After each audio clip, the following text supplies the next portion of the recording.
This is a prepaid call from Yeah, this is Sean at Unknown Coatings. an inmate at the county correctional facility. All phone calls are subject to recording and monitoring. To decline this call, press 9 now, and to accept this call, press 1 now. Thank you. Your call has been accepted.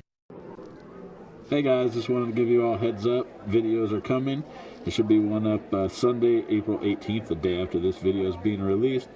Then just a bunch right in a row. Some, as you know, I've been pretty busy and even a little chained down with some things, you know what I'm saying? But I appreciate all you guys who have reached out to make sure all was well.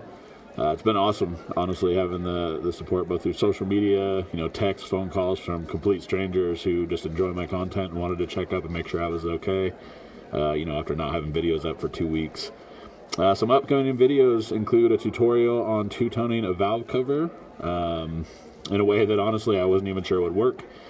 Got a chemical stripper comparison video where I'm going to break down 5 different chemical strippers and show you kind of the pros and cons of each one. Full explanation of 2-piece wheels and what to look for, and even a video showing a 4-stage job with powder-coated logos, with a special message for some of the guys out there who think about me way too much. Let's go, guys. Onward and upward to 6,000 subscribers. We're almost there, and we can't wait to keep growing this with all of you. Motherfuckers stay spreading rumors. I ain't even gonna stress them losers. Let them know